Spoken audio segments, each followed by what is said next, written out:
probably, well, the next biggest thing that happened was really Mr. Joe Fiorello started coming to the show. And yeah, we're like, bring him on. That's the ninja secret triple neck break. I've been dying to like reprise that character. Actually, when Joe first turned up on the show, he wasn't popular at all. I mean, now he's going Yes! to be a fan club. But originally, people were like, "Who the fuck is this guy?" And the first description. You remember the first description? I remember the first description. What did they say? This guy's a creeper. This guy's a creeper. Do you remember my response to that? Who's the creeper? My response to it was, yeah, Spencer does have his creeper moments. But yeah, I guess, with change, I mean, by that point you'd done like 40 episodes, 30 episodes, something like that. Not even that Was that many. many? Oh yeah, so maybe like 20. Actually came in a lot earlier than 20. you think. So was that a little early? Yeah. So, but I guess people had gotten used to like the classic lineup and so forth, and then all of a sudden this guy showed up, and then we didn't explain it. I just showed up. He just showed up. I just showed up on there. On top of that, it didn't just stop with who's the creeper. It then moved on to where's the stoner guy? Who's the stoner? And that is the theme that's carried on the whole way. People still write it all Huge the time. stoner. Oh yeah, I can see why you like the stoner guy now. Now I understand why he's called the stoner guy. That being said, though, I imagine why stoners would watch our show. I mean, you get the munchies, it goes, well, you're going to get munchy, you get fat, and you're going to watch Crazy and Kong.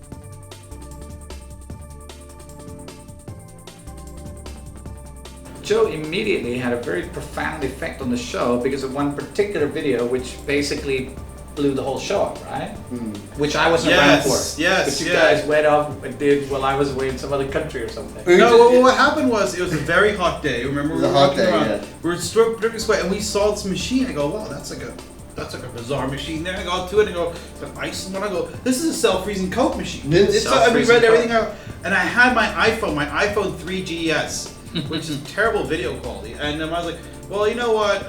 Let's shoot this video and see if it does anything. We just figured it for fun and laughs. We'll upload a Crazy and Kong and be really simple and whatever. And the whole idea of the show was to be really simple. So what we did was we shot this video, and basically we just I hadn't shaved. It's late. Had I known how big it would have gone, I would have shaved. Because I got this big 6 o'clock show. I'm like, I think it was out the night before at my favorite club called Yumla, which now is called Midnight Club. Yeah, Midnight Club, and it's like it's a great club owned by a good friend Dan, who's also been on the video every now and again, and he'll probably come on sometime. But anyhow, and I just partied like a rock star the night before, and you were there. And I looked, it was a Saturday, I think, and we were just like, we're walking around, and you were trying to buy a lighter because you dropped it down an elevator shaft. Oh, that's right. I need that for film shoot. I was practicing trying to flick a Zippo lighter. And you dropped it down an elevator shaft. Literally, it was like a 1 in a million shot. It fell out of my hand and went right into the slit. But no, we were in Causeway Bay for that specific reason. We passed by the frozen Coke machine. Yeah, and then we shot this video, and that video we shot, it just sat there for months. For ages. For ages. A really long time. Like 6 months or 8 months. We were just sitting there doing nothing special. Yeah, no different and from any other sat video. there, and then and it was. And then one day we went in, we're looking at the statistics, the overall videos, and the whole site had jumped up like we're like views, and we're like, what the heck? What's happened? What? We're searching through trying to find out what happened. Yeah, I know. And basically, self-freezing Coke had jumped 10,000 views. Yeah, we're like overnight. And we're like overnight, yeah. And before we were like 3,000, 3,000, 10,000. All right, this is dope. And I like to give a memory of that. I posted on my Facebook. I was like 10,000, 15,000, 20,000. And a really cool YouTuber called Happy Console Gamer was like, "Whoa, congratulations! It's really blowing up for you. It's really nice." And I also remembered he said that. So if he sees this video, that's Johnny Millennium. Thank you very much. Yeah. Thanks very much. Because he basically didn't. It's not like he reposted or anything like that. But he was like encouraging it, And I was like, oh, that's really cool. So it was nice to see people weren't like, but he was cool about it. That video totally blew up, and I don't even know if I told you this actually, but when my brother went to work at his job in some little town outside of Manchester, this new job he's just started at, and they were asking him where he comes from, and he says, I lived in Hong Kong for quite a lot of my life. And one of the guys says, there's the craziest stuff out there. There's this crazy product. It's called self-freezing Coke. And my brother was like, what the fuck? He's like, you're not going to believe this. But that's just like a review series that my brother does in Hong Kong. And they're like, really? And they pulled up the video and like, bullshit, your brother's not even in it. You're full of shit. Well, I had a weird stuff as well, because at one point, people from high school started adding me on Facebook. I saw in this video, because if you type in self-freezing Coke in Google, my face is like with the terrible beard on there and everything. People have gone in and enhanced the image, And and people were doing memes. They're putting it with carrots, and hot dogs, The meme thing was self-freezing weird. hot dog. it got a little bit weird at one point, and then it was strange. And then one point, was that with you that we were somewhere, and some woman came up to us and goes, "Oh, I teach a university course in viral marketing, and you're course material." Was that with you or you? I don't remember. I think that was with you. It might have been. Was I drunk? Slightly.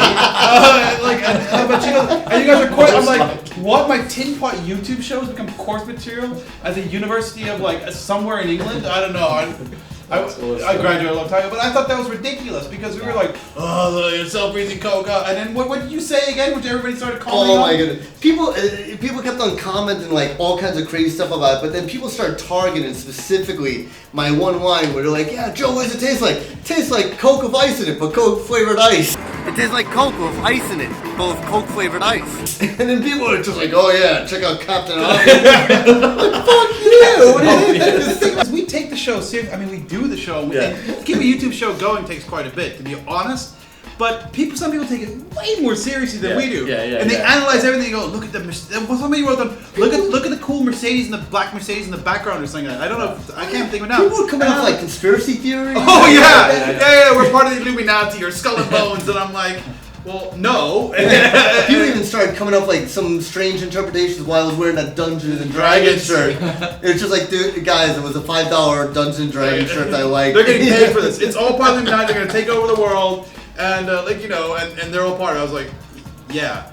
I'll just go with that. So, but people analyze everything. We did like going a little bit like in the future. Eventually, we did the Mountain Dew grape. Mountain Dew grape. So we People did this started video. list- We did this video down at his house, and he has this fantastic fridge, which I just bought, and I called some attention to it as it's an awesome fridge. So it looks Shot like. a review Next of it. thing is people start writing in lists of all the food they can see in the fridge, and other people are adding in bits that people didn't notice, and then people start commenting and giving Art dietary advice, and they're like, "There's no real food in this fridge. The only real food is a half-eaten cheeseburger. What's this guy eating? This guy needs to watch his diet." And we're like, "Oh my god!" There's like angry dietitians attacking us. Angry people. One of them might have been actually my cousin from back home. He's actually like a chiropractor who's like all into like, yeah, you gotta give up sugar and carbs and stuff like that. What's his name? I'm not gonna say.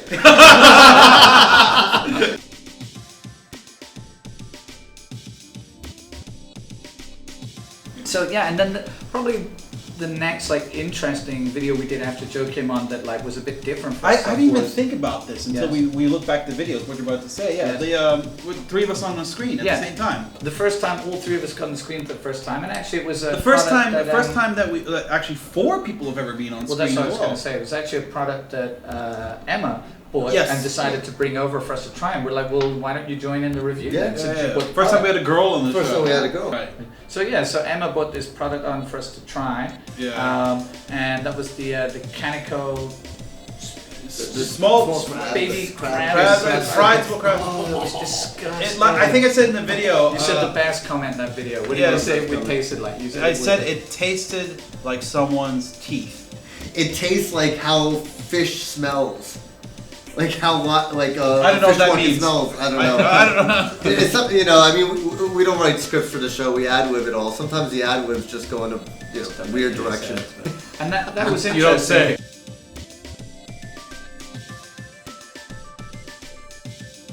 We kind of went on with Quiz and Con like this for quite a while, and then at a certain point, like we'd always done it, filming from the laptop, doing stuff, and then we all kind of got busy. We were doing other stuff. There was a period where we didn't do much, and the show hadn't really moved on. I mean, like Joe had come, and that was awesome, but then it hadn't really moved to the next level. It needed to push, especially since there's some other YouTube shows that are going on there, and I was like, Yeah. we need to Getting really a bit better. A lot of like them were other really things. ratcheting up like the Yeah. production levels and stuff. So, and then along came one day you guys went out again, would that be? And did Ultraman Soda.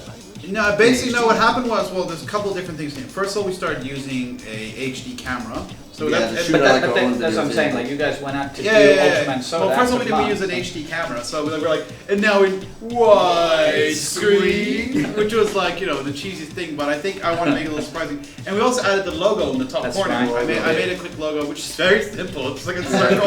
It says CFK. CFK. But it works, right? Yeah, Simplicity. I mean, that came about because we were kind of like complaining that people started like ripping our Yes, videos. that's true. Especially the frozen Coke video. We started finding like frozen Coke videos on Russian sites. I never understood this. Like there were all these other YouTube users who are basically taking like a whole bunch of videos and saying they were there and changing the name and posting it there. We're like.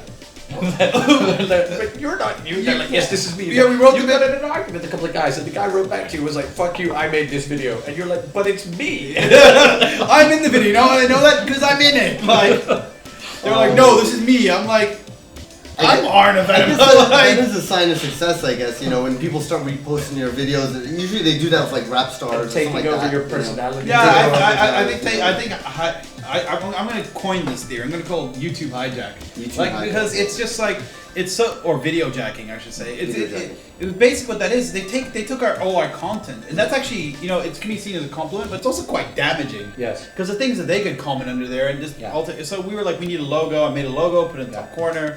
And we basically also at that point I think by taking us outside and showing Hong Kong and stuff like that. That's right. And how we interact in different environments, our personalities came forth more. So it's harder to take our content and like sell it off as like someone else. Yeah, true. Yeah. So that was a big thing that happened. And then when we started the new shows, we started again experimenting with different lineups of people, bringing people in, and we had Mike Chan come back on board again. Yeah, Mike Chan came back on board. And also you had the locations thing too. That was the locations so too. It was like location theme. Yeah.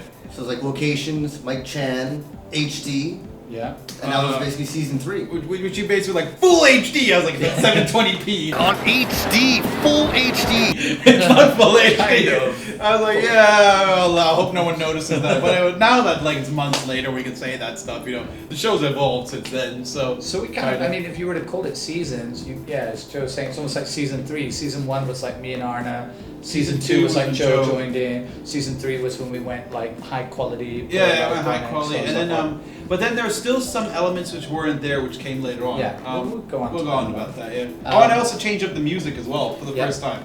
Because we always used there are 2 tracks we used. The track that I call Sheko Sunset. So Sheko Sunset was always used, which is like the ambient stuff, and then like there's one before that with the saxophone in it, which I've never actually. I think it's called Late Night Drinks or something like that. I call it something like that. But Sheko Sunset, some people know because I know they went very cleverly. Some people went online to my SoundCloud and they ripped they must have taken the output of it somehow. They ripped it and put it all over like YouTube because I know it's on YouTube here and there. But one girl did a really complimentary. Yeah, one girl did a really complimentary, and I support that. Yeah, she made a whole visual slideshow out of it. She credited you on it and wrote to you and thanked you. I said thanks for the support because I like that. I don't like people steal credit from me though or the show. I have a huge problem. You can borrow. You can even sample my music. I don't give a shit.